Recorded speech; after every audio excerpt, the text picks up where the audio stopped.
오늘 하나님 말씀의 제목은 송구영신의 소망이라는 제목을 가지고 오늘 하나님 말씀을 전합니다. 오늘은 송구영신 예배로 드립니다. 하나님께. 여러분, 송구영신 예배는 어떻게 드리는 것이죠?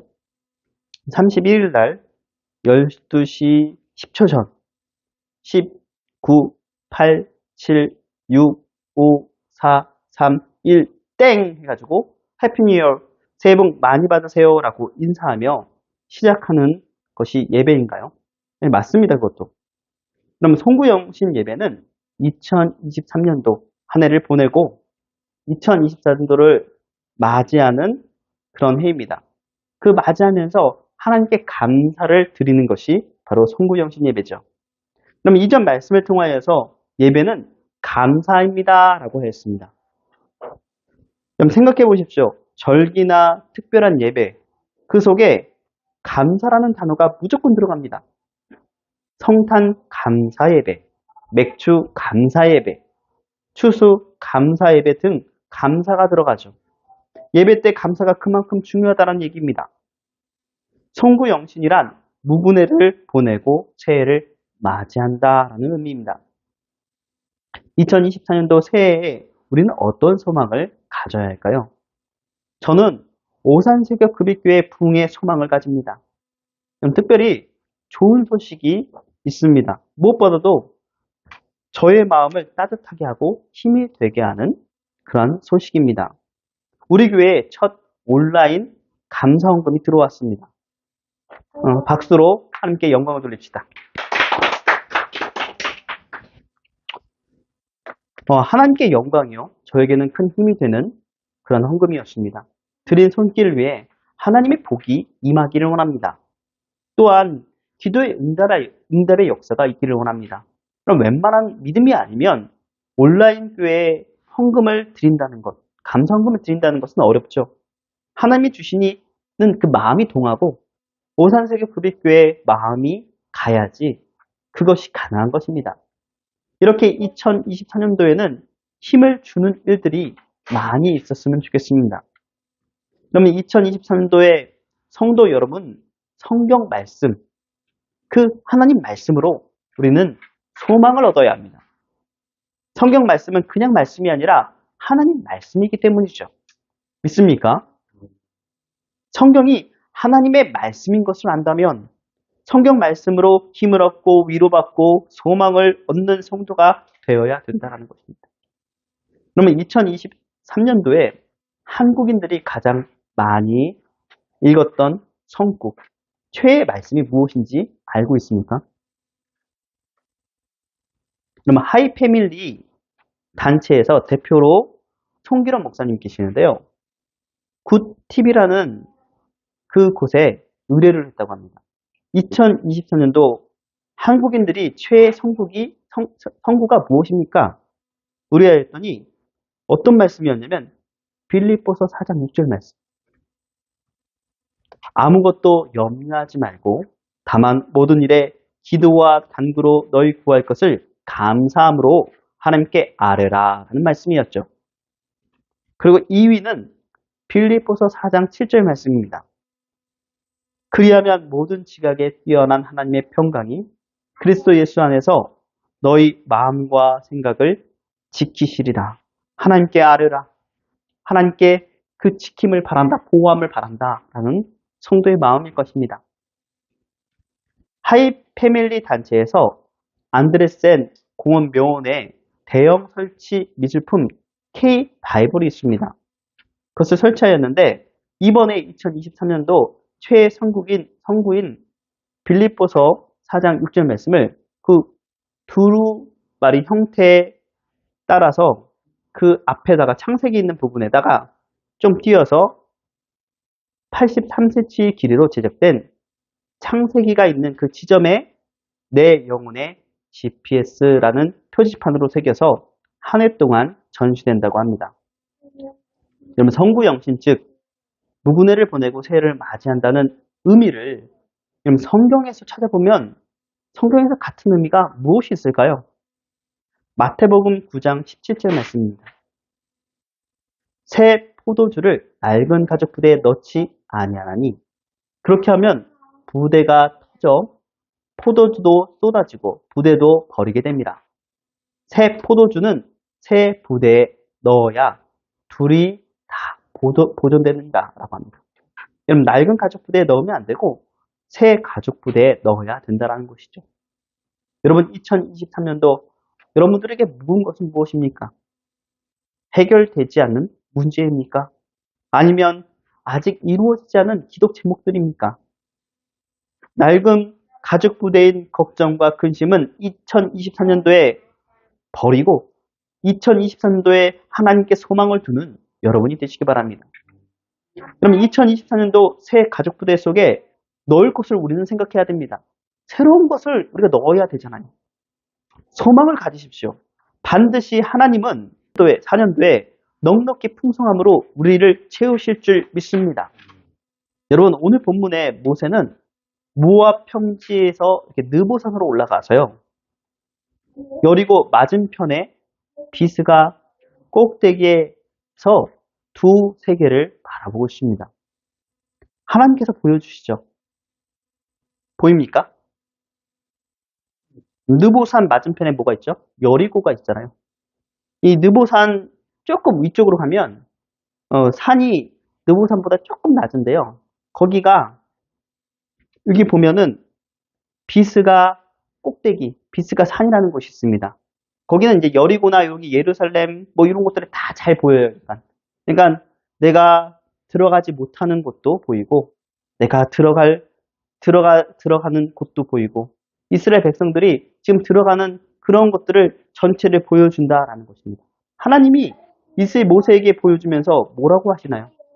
내가 아브라함과 이삭과 야곱에게 맹세하여 그의 후손들에게 주리라 한 땅이라 보여주면서 내가 내 눈으로 보게 하였거니와 너는 그리로 건너가지 못하리라 하시니 이에 여호와의 종 모세가 여호와의 말씀대로 모압 땅에서 죽어 벳볼 맞은편 모압 땅에 있는 골짜기에 장사되었고 오늘까지 그의 묻힌 곳을 아는 자가 없느니라 라고 얘기했습니다.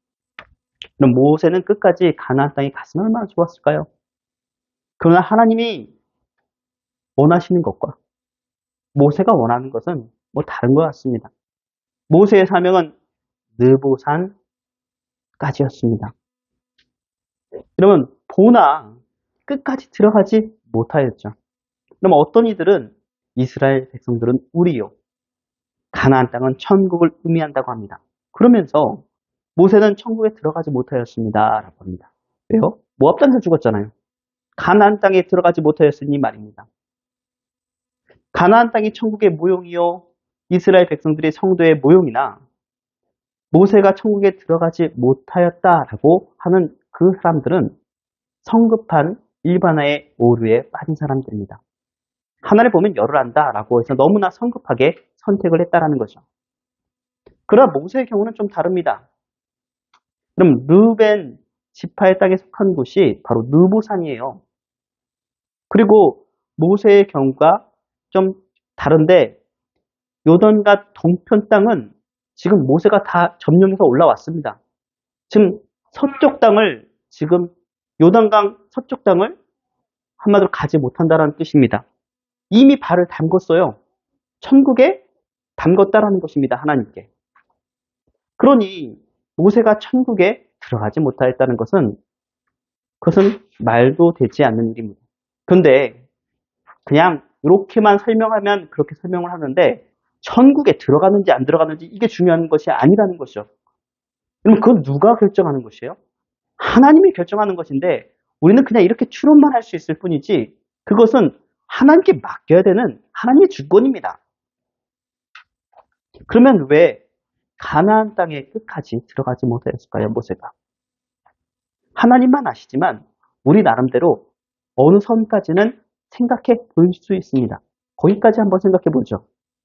그러면 하나님을 믿지 못하면서 하나님께 영광을 돌리지 않은 결과로 그로 인하여서 우상이 될 가능성이 있었기 때문이죠. 그럼 민수기 20장 10절에서 11절 말씀에 보면요.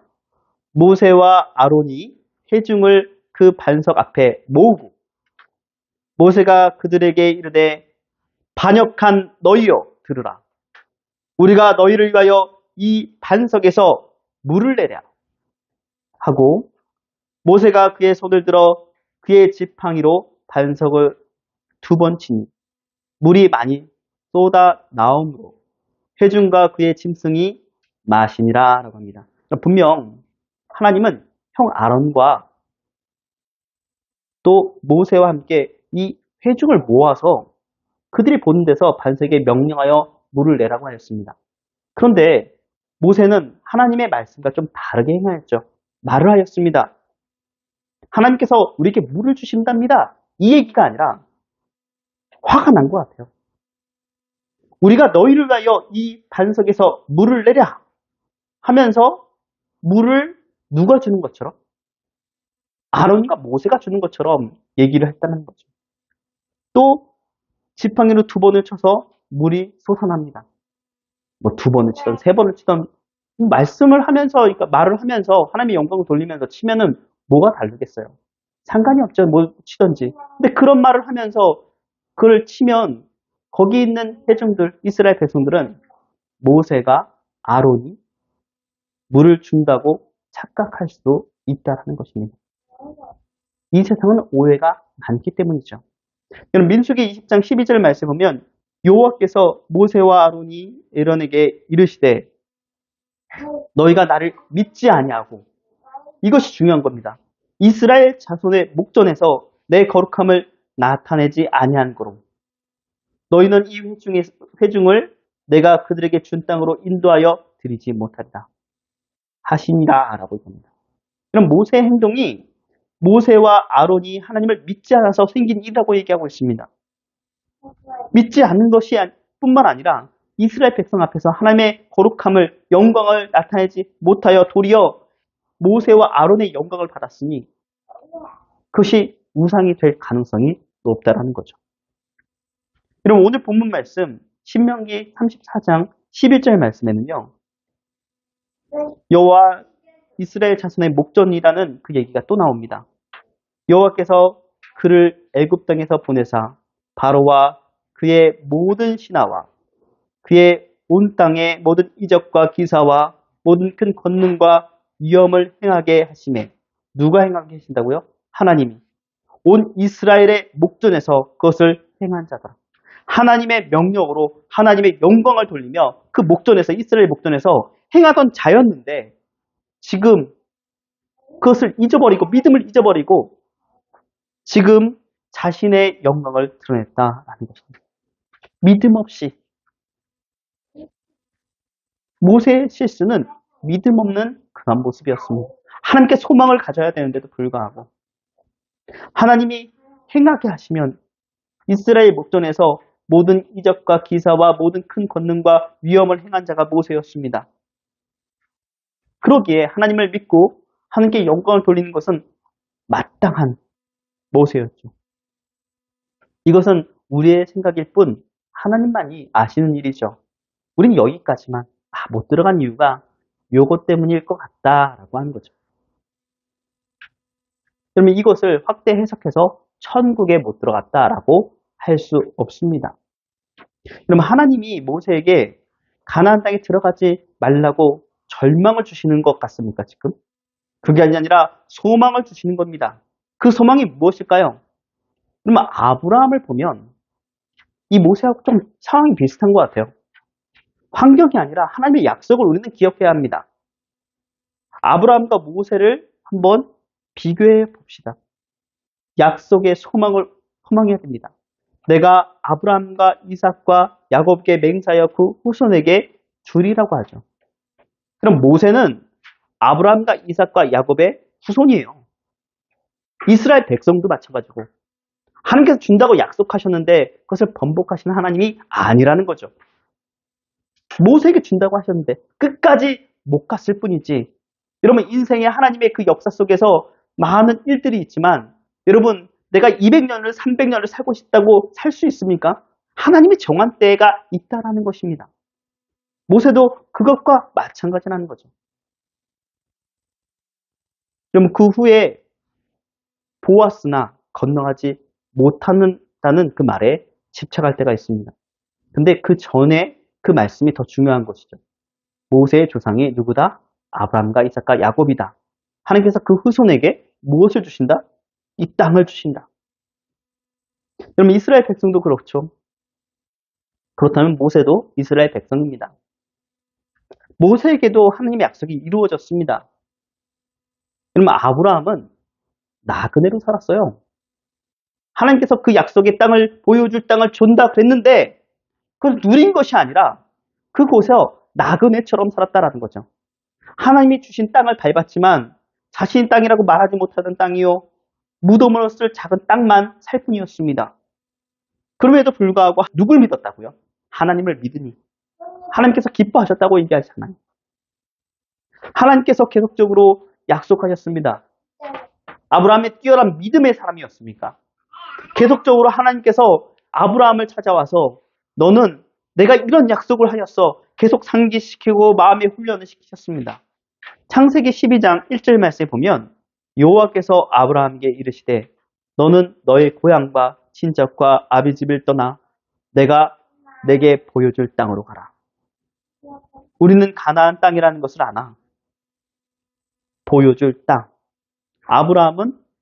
아브라함에게 그 땅을 주셨나요? 아브라함과 그 자손에게 주셨다라고 얘기합니다. 그 땅이 어디 있는지조차 모르는 그 상황에 하나님을 믿고 갔다라는 것입니다. 우리는 하나님께서 주시는 그 은혜의 그 말씀을 믿고 따라가는 자가 되어야 될 줄 믿습니다. 자, 여러분 모세가 이 광경을 바라본 거예요. 이 앞에가 느보산이고 여기 앞에 있는 모압 평지가 보이는데 거기서 신명기를 설파했죠. 그리고 여리고도 보이고 유다 광야도 보이고 사해도 보이고 이 전체를 보는 겁니다.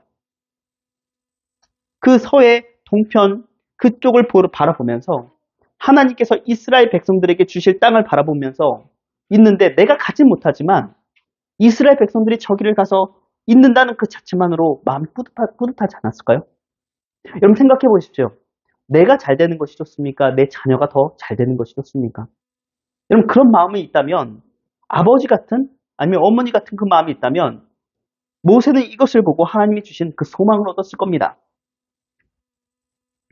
우리는 항상 하나님 앞에 나아가는 자가 되어야 될 줄 믿습니다. 창세기 13장 14절에는 롯이 아브라함을 떠난 후에 여호와께서 아브라함에게 이르시되 롯이 떠났어요. 너는 눈을 들어. 너 있는 곳에서 북쪽과 남쪽과 그리고 동쪽과 서쪽을 바라보라 라고 합니다. 뺑 둘러서 바라보라. 이런 모압 지역인 소돔이 보이는 곳. 동서남북을 보면 어딜까요? 롯이 떠난 소돔도 보였다라는 것입니다. 그걸 보고 떠났으니까요, 롯이. 소돔 근처 지역의 동서남북을 보면 어딜까요? 그 주변은 이스라엘 땅입니다. 근데 밑에는 모압 땅이잖아요. 모압 땅에서 죽었다며요. 그러면 하나님께서 모압 땅은 이스라엘 땅으로 주지 않았는데 뭔가 이상합니다. 그런데 여러분 이 땅을 이스라엘 백성 땅을 가나안 땅을 주신다고 하셨나요? 아니, 내가 보여줄 땅이라고 하였어요. 누구에게 주신다고요? 아브라함과 그의 자손에게. 그러면 그 자손이 다윗과 솔로몬은 아닙니까? 그때 땅 위치를 봤을 때는 모압도 이스라엘 땅이에요. 하나님께서 그 땅을 주신다고 이스라엘 백성들에게 말씀하시는 겁니다. 여러분 아브라함은 지금 그 땅이 내 땅인지 안 땅인지 한번 나그네로 있었지만 그 자손에게 하나님께서 끝까지 몇백 년이 지난 다음에도 하나님께서 그것을 약속을 지키시는 하나님이라는 것이죠. 여기 보십시오. 세겜, 여기 소돔, 이 근처에서 하나님께서 보여주셨을 텐데 소돔이 보이는 곳이었으니까. 여기 위에는 한마디로 이스라엘 백성들의 땅이었고, 좀 넘어가더라도 어쨌든, 위에는, 근데 밑에는 모압 땅이니까 아닌 것 같은데 보시면 모압 땅 누구의 땅이라고요? 이스라엘 백성들의 땅이라고요. 여러분 다윗과 솔로몬의 왕국 때 이 모압 땅은 이스라엘 땅이었습니다. 그 후손에게 받은 거니까요. 여러분 우리는 미래를 보고선 살아야 되는 줄 믿습니다. 지금 소유하고 있진 않지만 미래를 보여주신 하나님이라면 모세는 당연히 그것이 모압에서 죽은 거라고 하지만 그 땅은 누구의 땅? 이스라엘 백성들, 내가 보여줄 땅, 가나안 땅이라고 얘기하지 않잖아요. 라고 얘기하는 것이 아니잖아요. 가나안 땅도 포함된 이스라엘 자손에게 줄 땅이라는 것입니다. 어떤 의미에서는 이런 것이죠. 여러분 우리나라도 엄청 클 때가 있었잖아요. 광개토 대왕 장수왕 때 그 크기를 보면 저 중국까지도 우리 땅이었잖아요. 지금은 아니지만 그렇지만 하나님께서는 그 미래까지도 그 소망으로 담겨져 준다는 얘기입니다. 그럼 창세기 13장 15절 말씀에 보면 보이는 땅을 내가 너와 내 자손에게 주리니 영원히 이르리라.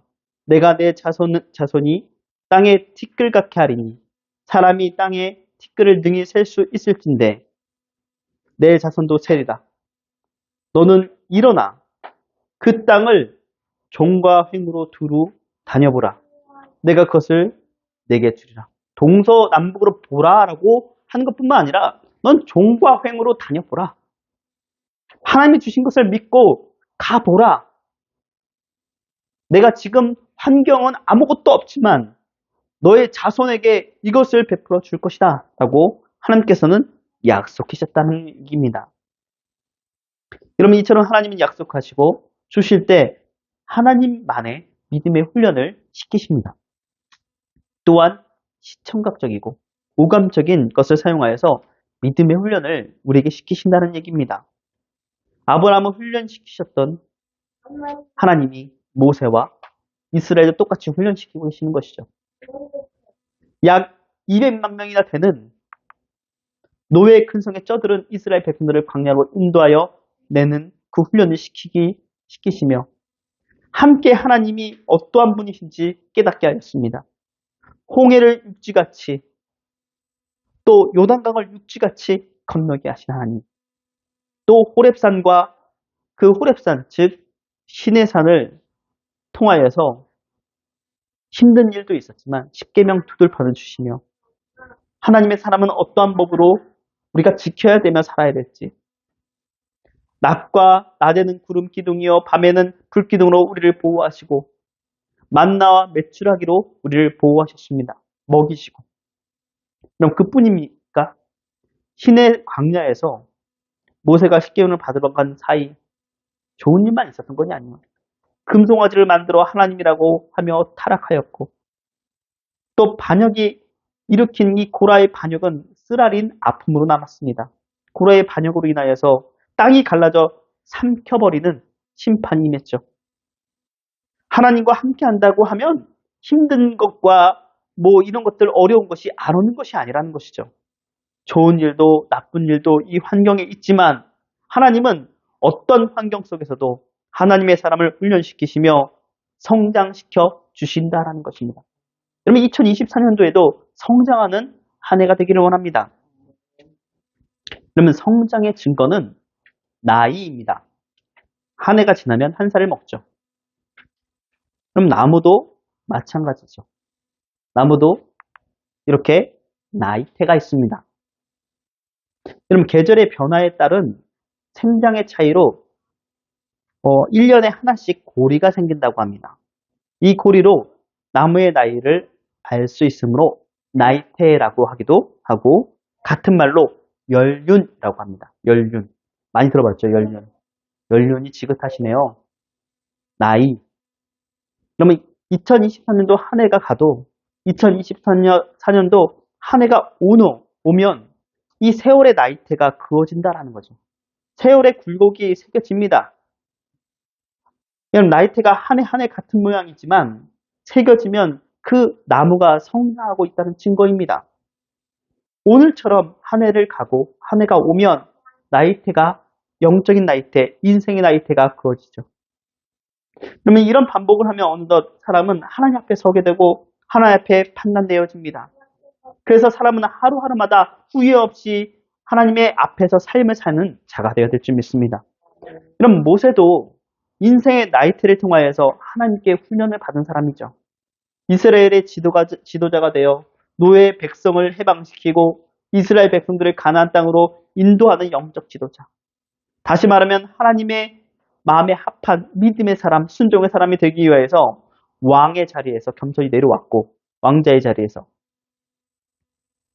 왕의 자리가 아니라 왕자의 자리에서 내려왔고 양치는 자로 40년 동안 훈련이 필요했습니다. 그래서 민수기 12장 3절 말씀에는 이 사람 모세는 어떤 사람이냐? 온유함이 진여면에 있는 모든 사람보다 높다라고 하나님께서 인정해 주는 사람. 온유한 사람. 뭐 온유가 아우 착합니다 이런 게 아니라 훈련을 받아서 온유한 사람이 됐다는 거죠. 우리 하나님의 훈련을 받은 사람이 성화의 과정을 갖고 온유한 사람이 되는 것입니다. 또한 노예 백성, 이스라엘 백성을 인도하면 40년 동안 많은 아픔과 고통을 겪었지만 하나님께서 주신 그 은혜로 이 모세는 그것을 뚫고 나왔습니다. 모세는 신명기 34장 10절 말씀에 그 후에는 이스라엘의 모든 모세와 같은 선지자가 일어나지 못하였나니 모세는 여호와께서 대면하여 아시던 자요라고 합니다. 이런 모세는 여호와 하나님과 대면하였던 자. 또 신명기 33장 모세가 하나님 말씀을 받아 모든 지파에게 축복하는 내용이 담겨져 있습니다. 아주 상세하죠.